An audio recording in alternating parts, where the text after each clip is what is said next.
Well, good morning and welcome to Monday morning meditation at St. Andrews. And as you all know, we like lighthouses. Okay. So what we have done is made a collection of pictures or photographs that we have taken of different lighthouses that we have seen. We estimated we've seen probably 150 around the country and in Canada. And so we've taken the pictures and paired them up with Bible verses that to us seem to say something about our times. The first one is an oil painting of Pemaquid Light taken from a really interesting different angle. Rather than right at the light, it's from the bay across from the peninsula. And the verse that we chose to go with this is Leviticus 24:2. Command the people of Israel to bring you pure oil from beaten olives for the lamp, that a light may be kept burning continually. So thinking about the aspect of Jesus and religion as light and letting light shine forth, holding us safe, holding us away from danger because of the light. That way we'll keep our light ever burning. Amen. Amen. The second picture for you on the phone is of Pemaquid Light from the parking lot. Psalm 43, verse 3. Oh, send out thy light and thy truth. Let them lead me. Let them bring me to thy holy hill and to thy dwelling. Again, the symbolism of light shining forth to lead people. If you think about lighthouses are staggered up a coastline so that mariners in the old days, before they used while they were using God positioning satellites, GPS, and not the modern electronic GPS. And that was Tina's, by the way. She came up with that. So anybody's welcome to use it. God positioning satellites. There were lighthouses up and down, and so the mariners could go from one lighthouse to another, know where they were, and know that they were safe.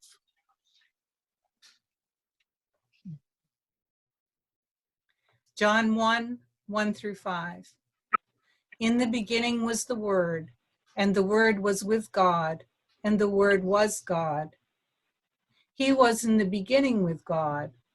All things were made through him, and without him was not anything made that was made.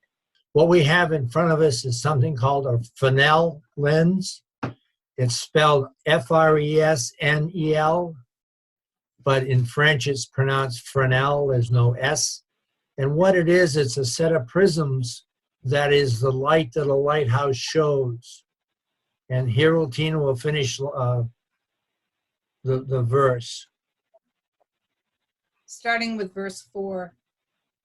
In him was life, and the life was the light of men. The light shines in the darkness, and the darkness has not overcome it. So again, if you think about looking at the back of a car, the way the light's prism, those are Fresnel lenses also. Or if you've ever been in a lighthouse to see one of these, they magnify the light.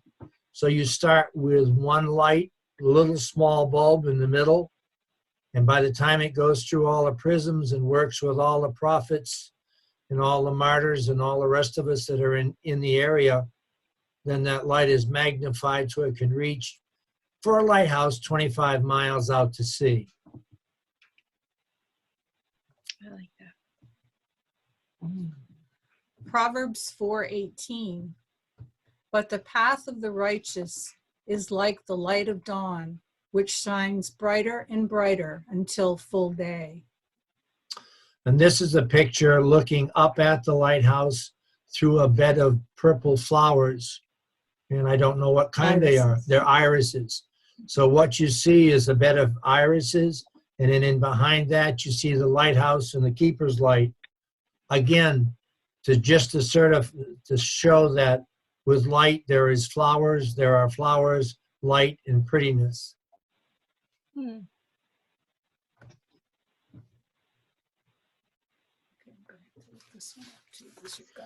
All right. So the picture here, while she's looking this up because of the way it sets up, it's a picture of a rib of granite going out into the ocean with the waves crashing over it. And it's Psalm 139.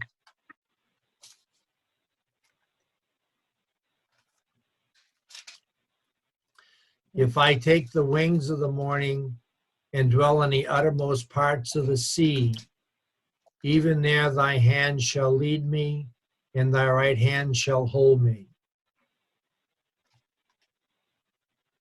If I say, let only darkness cover me, and the light about me be night. Even the darkness is not dark to thee. The night is bright as the day, for darkness is as light with thee. And so again, we show the light. And what this is again, there's an interesting contrail in the picture. But again, it's the idea of light and safety. Matthew 8, verses 23 to 27. And when he got into the boat, his disciples followed him. And behold, there arose a great storm on the sea, so that the boat was being swamped by the waves. But he was asleep. And they went and woke him, saying, Lord, save, Lord, we are perishing. And he said to them, why are you afraid, O men of little faith? Then he rose and rebuked the winds and the sea, and there was a great calm. And the men marveled, saying, what sort of man is this, that even winds and seas obey him? The picture is of surf crashing and spray being thrown up over big rocks.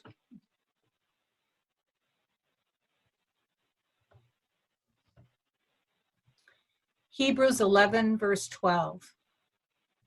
Therefore, from one man, and him as good as dead, were born descendants as many as the stars of heaven and as the innumerable grains of sand by the seashore. And this is a picture from the top of the light looking down. You can see the shadow of the lighthouse, and it's looking down on sand and pebbles that have been brought up by the sea.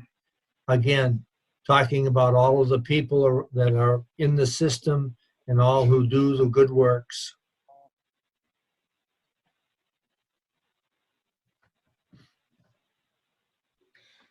Isaiah 58, 10 and 11. If you pour yourself out for the hungry and satisfy the desire of the afflicted, then shall your light rise in the darkness, and your gloom be as the noonday. And the Lord will guide you continually and satisfy your desire with good things and make your bones strong. And you shall be like a watered garden, like a spring of water whose waters fail not. This is a picture of a set of spiral steps going up into the top of a lighthouse. Again, going from the darkness to the light to the top.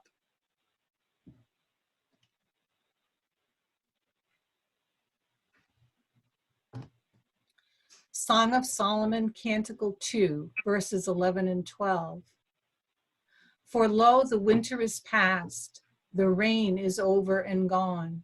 The flowers appear on the earth, the time of singing has come, and the voice of the turtle dove is heard in our land. And this picture portrays ocean roses, sea roses, looked at through a fence post top. So you've got an oval circling some roses. And here we have our final slide. Again, a slide of surf crashing on rocks. This is on the whaleback at Pemaquid. If you can visualize the whaleback going down into the ocean. And in thinking about this, Tina and I both, or Tina thought mostly, because this is her favorite hymn, the Navy hymn. So what we will do is we will say the verse 2, and I know, I'm sorry, Lori and Sandy, you can't see it, but we'll ask Bill and Amma Susan to join us in verse 4. O Christ, whose voice the waters heard, and hushed their raging at thy word, who walks on the foaming deep, and calm amidst its rage did sleep. O hear us when we cry to thee, for those in peril on the sea. O Trinity of love Trinity and of power, love and Our power, brethren, our brethren shield in in danger's danger's hour, hour, from rock from and rock tempest, and tempest, fire fire and flow. foe. Protect them Protects them wheresoe'er they go. wheresoever they go.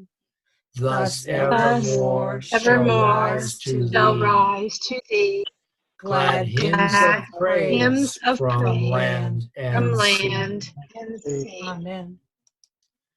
And there we have it, the lights, the flowers, donating and leading us on.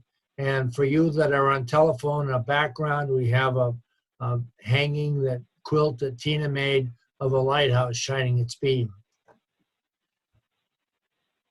Thanks all for joining us, and have a good day. Okay. Thank you so Amma much. Susan, That was very moving. Go Can I ahead. make a couple of comments? Go ahead. Two of the images really struck me. The Fresnel lens. Each of us is a Fresnel lens through which God's love shines. And the other images, the lighthouses along the coast. Each of us is a lighthouse in our lives, sharing God's love with those who are traveling by us. Powerful, powerful for me. Thank you. Okay. I just thought it was beautiful, and I wanted to thank you for your, creative approach to morning meditation. And yeah, I really think it speaks to us in these hours of pandemic. Good. Thank you, Tom. Thank you, Tina. You're welcome. Not a Lori. Thank problem, you. Lori. We're going to have to watch it. Okay. You're welcome, Sandy. Bye, Lori, Sandy. Have a great day. Yeah. Bye You too. now. Bye-bye.